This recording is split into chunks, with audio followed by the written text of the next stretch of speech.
शेवटेजी, सीताराम मेत्रेजी आणि आज जे आमचे निवडून आलेले खासदार आहे मोठ्या प्रमाणावर ते इथं हजर राहिलेले आहेत ते सर्व खासदार, उपस्थित बंधू आणि भगिनींनो,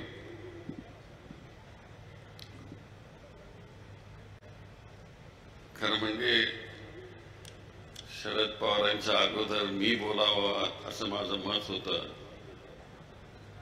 पण त्यांनी मला बोलू दिलं नाही. शेवटी मी बोलावं असं ते मला म्हणाले.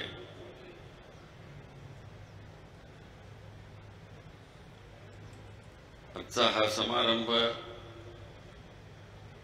मोहिते पाटील सगळ्या कुटुंबियांनी आयोजित केला होता आणि शरदचंद्रजी पवार त्याला कारणीभूत आहे. कारण असं कधी होत नाही आणि झालंही नाही आतापर्यंत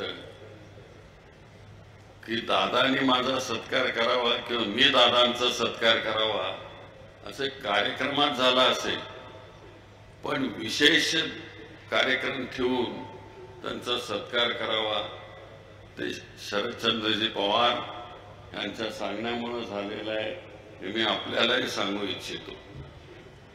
आणि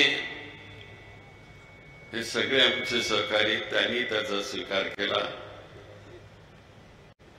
मी मोहिते पाटलांना, विजयदादांना, धैर्यशीलरावांना मनापासून धन्यवाद देतो की यालाही मोठं मन लागतं हाही सत्कार करायला. तुम्हा सगळ्यांना माहिती आहे की कधी ना कधी दादा मी भांडलो असेल, पण तेवढ्यापुरतं आम्ही भांडलो पण एकत्रित राहिलो.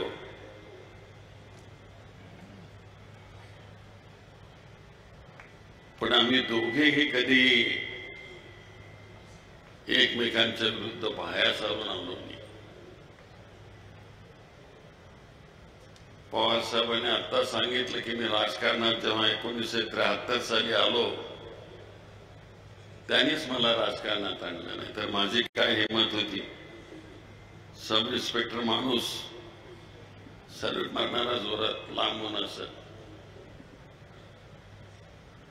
आणि शरद पवार पुढे राज्यमंत्रीच होते होम मिनिस्ट्रीमध्ये आणि त्यांच्या पुढे घाबरून जायचं.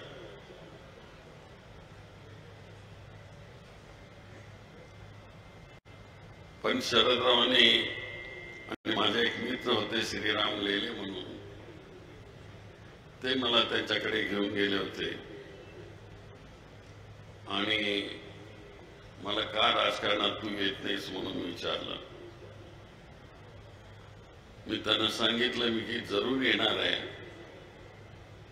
पण योग्य परिस्थिती आल्यानंतर. तर ते लगेच उत्तर द्यायला तयार असतात. योग्य परिस्थिती आली आहे ते म्हणाले तो आता. आणि त्या दिवशी ठरलं की मी राजकारणामध्ये यावं. आणि मी पोलीसमध्ये असतानाच माझा अर्ज भरून घेतला. तो कायद्याने भरता येत नाही, पण शरदरावांचं चौकडेच वजन होतं.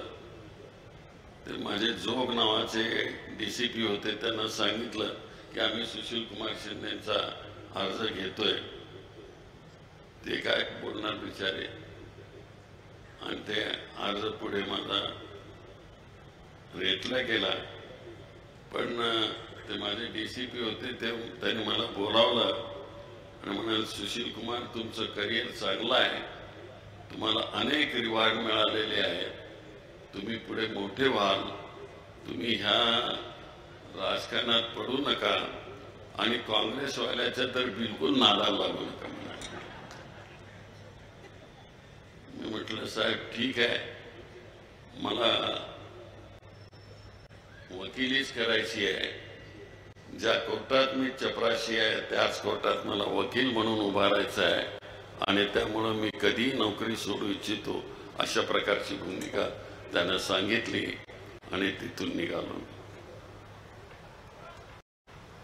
पुढे शरदरावांनी सांगितलं की ते मला तिकीट मिळालं आणि ते तिकीट तिथंच केलं, संपलं. कारण हायकमांडनी, ज्या हायकमांडमध्ये शरदरावजींनी मला बसवलं होतं आणि तेही होते, त्या हायकमांडमध्ये आम्ही लोकांची तिकीटच पक्के करत होतो. त्या हायकमांडने आम्हाला तिकीट नाकारलं आणि नाही म्हणून सांगितलं.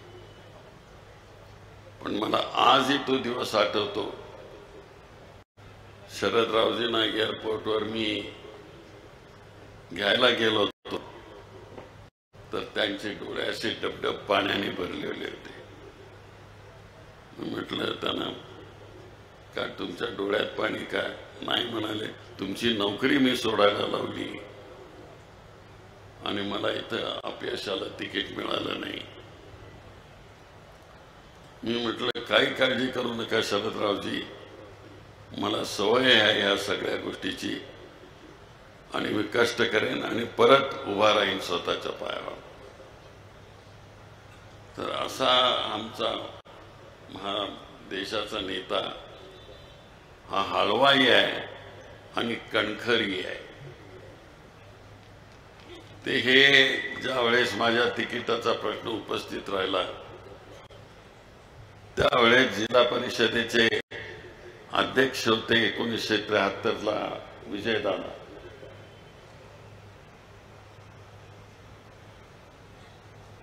आणि शरदरावांनी त्यांना सांगितलं की तुम्ही एक सुशील कुमारला पत्र द्या की करमाळा मतदारसंघामध्ये ह्यांना तिकीट द्यावं म्हणून. आणि म्हणून पहिलं माझा मतदारसंघातला उमेदवारीचं तिकीट देण्याकरता म्हणून विजयदादा पाटलांनी मला शिफारस दिली होती. ते काय मी विसरू शकत नाही. शरदराव ते विसरले असतील, पण मी विसरलो नाही. ते शरदराव असंच करत राहतात. ज्यांना ज्यांना ते पुढे आणायचं असतं ते अशा तऱ्हेने ते सांगत असतात की हा माणूस चांगला आहे, त्याला पुढे ढकललं पाहिजे. आणि ते करतात. कुठे आता काय सांगायचं आता त्या सगळ्या कारकिर्दीमध्ये. मला कानमंत्र त्यांनी दिलेला होता, तू सुशील कुमार तुझा जिल्हा मोठा रगेल आहे म्हणून सांगितलं. आणि इथले जे 2 नेते आहेत प्रचंड मोठे आहेत, तू कुणाच्याही नादाला लागू नको म्हणा. इकडे नामदेवराव जगताप करमाळ्यामध्ये आणि इकडे अकलूजमध्ये शंकररावजी मोहिते पाटील, दोघेही बलाढ्य होते. दोघांच्याकडे ताकद होती, ग्रुप्स होते. मग शरदरावांनी मला जी आज्ञा केलेली होती मी त्याप्रमाणे मग मी काम चालू केलं. सकाळी नामदेवराव, दुपारी आणि संध्याकाळी शंकरराव मोहिते पाटील. एक सकाळी तर दुसरा दुपारी, अशा करेनं मी दोघांनाही भेटत होतो आणि मी तुमचाच आहे म्हणून सांगत होतो. पण हे दोघे फार हुशार होते. हा खरंच आमचा नाही, पण मी मात्र हात जोडून इथे येत असे आणि काम करत असे. पण हे सगळे शिकवण शरदरावांची असायची. नाहीतर मी सोलापुरातला शहरात राहणारा माणूस, कधी झेडपी माहिती नाही, कधी तालुका माहिती नाही, शहरातलं थोडं काम करणारा. पण पवार साहेबांच्या शिकवणीमुळे मला झेडपी कळली, पाण्याचा बांध कळला, पाटबंधारे कळले आणि मग पुढे तर सगळंच ते लागत गेलं. आता जयंतराव सांगत होते की मी मुख्यमंत्री असताना सामाजिक समतेचा अर्थसंकल्प महाराष्ट्राला दिला आणि गरिबांना, माकडवाले, पंगुडवाले, मरगेवाले अशा लोकांना तिथं स्थान दिलं. याचं कारण असं शरदरावांचं ट्रेनिंग होतं. अहो उगीच काय कुणाला येते काय हे सगळं, ते शक्य नाही. आणि म्हणून मला घडवण्यामध्ये शरदराव शेवटपर्यंत आहे. एक चूक मात्र, वेळ कमी आहे त्यांना जायचं आहे, नाहीतर खूप काही बोलण्यासारखं होतं. एक घटना अशी झाली की तुम्हा सगळ्यांना माहिती आहे, दोहांसू का जोडा. मी आणि विलासराव देशमुख पक्के मित्र होतो. मी महाराष्ट्र प्रदेश काँग्रेसचा अध्यक्ष होतो, दुसऱ्यांदा अध्यक्ष झालो होतो. आणि एके दिवशी असेच 4-5 वाजता विलासरावने एक कागद आणला आणि सही करा म्हणाले. मी आता मित्रावर विश्वास ठेवला आणि सही केली. तर तो कागद होता की मुख्यमंत्री शरदरावजी पवार यांना काढून टाका आणि दुसऱ्याला बदला. मी फसलो होतो तिथं.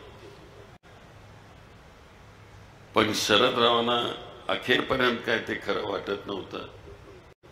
सुशील कुमार सारखा एवढा हुशार माणूस फसतो कसा, पण फसलो मित्राच्या करता.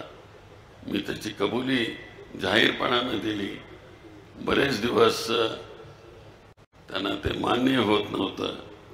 आता माहिती नाही अलीकडच्या काळामध्ये, पण तुम्हाला सांगतो, एवढं सगळं असताना शरदराव, मला वाटतं ते दिल्लीचे डिफेन्स मिनिस्टर होते. नरसिंहरावांनी संरक्षण मंत्री होते. नरसिंहरावांनी त्यांना सांगितलं की तुम्हाला मी महाराष्ट्रात पाठवू इच्छितो आणि सुशील कुमार शिंदेला महाराष्ट्राचा मुख्यमंत्री करायची इच्छा आहे, तर तुम्ही त्यांना बोलवून घेऊन सांगा. त्यावेळेस ते 5 जनपदमध्ये राहत होते. ऐकता ना शरदरावजी, ऐकता ना. 5 आता ते 6 जनपदमध्ये राहतात. अगदी समोर त्याच्या 5 जनपदमध्ये राहत होते. रात्री 8:30 वाजता आम्ही दोघे बसलो आणि महाराष्ट्राच्या मंत्र्याची यादी केली. मुख्यमंत्र्याला माझं नाव होतं तिथं. सगळी यादी बिदी केली आणि खिशात घेऊन निघालो. बघा, विचार करा की ज्या शरदरावांनी कधी विसरू शकणार नाही अशा प्रकारची घटना होती, पण त्या शरदरावांनी एवढा मोठा विश्वास दाखवला आणि महाराष्ट्राचा मुख्यमंत्री व्हावा म्हणून नरसिंहरावांच्या पुढे त्यांनी हे दिली, माहिती दिली. हे कसं शक्य आहे? आणि मला दुसऱ्या दिवशी महाराष्ट्रामध्ये यायला सांगितलं की आता तुम्ही परवा दिवशी मुख्यमंत्र्याची शपथ घ्या म्हणून. आणि त्याच वेळेस दुसऱ्या दिवशी नरसिंहराव सभ्य होते. मी त्यांचा जनरल सेक्रेटरी होतो काँग्रेस पार्टीचा, पण त्यांच्या मनात काय चाललेलं असायचं ते कळायचं नाही. तर दुसऱ्या दिवशी मला म्हणाला की Sushil, are you really interested in going to Maharashtra? मी म्हटलं त्यांना, सर तुम्ही ठरवा. नाही म्हणाले, तिथं महाराष्ट्राला शरदरावांची गरज आहे आणि मी महाराष्ट्रामध्ये शरदरावांना पाठवलं आणि शरदराव महाराष्ट्रात आले. माझ्या मनामध्ये राहून राहून पाल चुकचुकते की त्यावेळेस जर शरदरावांनी हा निर्णय घेतला नसता तर ते देशाचे पंतप्रधान आज आपल्याला दिसले असते. पण कधी कधी हा नियतीचा खेळ असतो, सांगता येत नाही. माझ्या हातून काही चुका जरी झाल्या तरी शेवटपर्यंत त्यांनी मला जवळ केलं, आशीर्वाद दिला. आणि आजही आम्ही वेगवेगळ्या पक्षात आहोत दोघी, पण कधी त्यांनी ज्या दिवशी त्यांनी डिसिजन घेतला कॅबिनेट एनसीपी मध्ये जाण्याचा, दिल्लीत आम्ही एकमेकांच्या जवळ बसलेले होतो कॅबिनेट मध्ये, पण तरी त्यांनी मला कधी सांगितलं नाही की तुम्ही काँग्रेस सोडून एनसीपी मध्ये या. केवढा मोठा त्याग लागतो त्याच्याकरता सुद्धा, की एखाद्याला एवढं पुढं आणल्यानंतर त्याला मागे खेचणं आणि त्याचं आयुष्य बर्बाद करणं हे शरदरावांनी कधी केलं नाही. की किती सांगावं, एक नाही अनेक गोष्टी देशातल्या लोकांच्या बरोबर, मोठ्या लोकांच्या बरोबरच्या ओळखी, एकत्रित बसून टेबलवर, जेवणाच्या टेबलवर ओळखी. कोण करतं कुणाच्या? जयंतराव होतं का असं काही? मनातून असल्याशिवाय कधी होत नाही. ना मी त्यांच्या जातीचा, ना त्यांचा भाऊ बन, पण माझ्यावर त्यांनी मुलासारखं प्रेम केलं. आणि असा हा देशाचा मराठा आम्ही सगळे आतापर्यंत म्हणत असू की यशवंतरावांची जी दृष्टी होती ती विशाल होती. मी तर म्हणेन की यशवंतरावांच्या पेक्षा काकणभर दृष्टी विशाल आहे शरदरावांची, म्हणून ते महाराष्ट्रामध्ये आज पडत्या पावसामध्ये ते फिरतात, हे त्यांना कोणी सांगितलं असेल?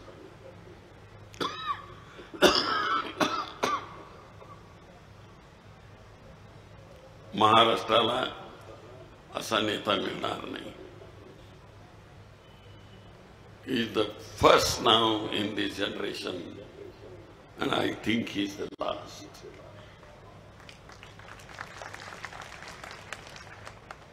शरदरावजी, तुमचे किती किती गुण सांगावेत. आम्ही चुका करत गेलो, तुम्ही आमच्या चुकांच्यावर पांघरून घालत गेलात आणि महाराष्ट्राला मोठं करत गेलात. मला आज आठवतं की माझ्या बरोबरचे सहकारी होते विनायकराव पाटील, गोविंदराव अधिक, हे नेहमी त्यांच्याकडे तक्रार करायचे.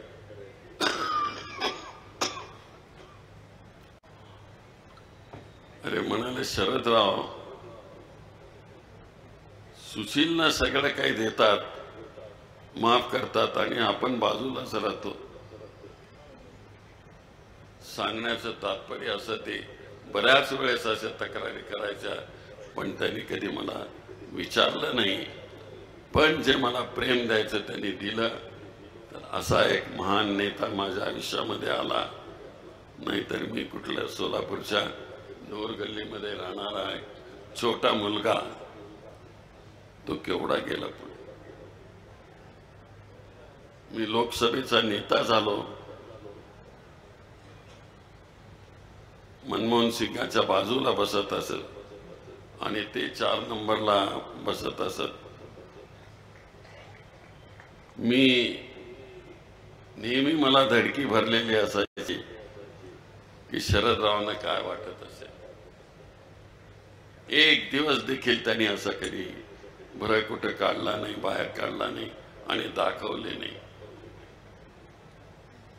ते मनातून नेहमी मला प्रोत्साहन द्यायचे. असा हा माझ्या जीवनामध्ये एक अभूतपूर्व अशा प्रकारचा चमत्कार घडवणारा नेता मला लाभला. आणि आज शरदरावजी, तुम्हीच हा सत्कार आमच्या विजयदादांना. खरं म्हणजे मी विचार करत होतो, विजयदादा माझे डेप्युटी सीएम होते. मी मुख्यमंत्री असताना ते त्यांच्या घरी घेऊन गेले आणि तू त्यांना ऑफर दे म्हणाले. काय महाराष्ट्राच्या इतिहासामध्ये एक एक गोष्टी शरदरावांनी केल्या आणि मी म्हटलं, दादा तुम्ही माझ्या मंत्रिमंडळात डेप्युटी सीएम म्हणून या आणि मी सोलापूर शहर बघेन, तुम्ही सगळा जिल्हा बघा म्हणून त्यानं सांगितलं. आणि ते शेवटपर्यंत जिल्ह्यामधलं राजकारण करायचे.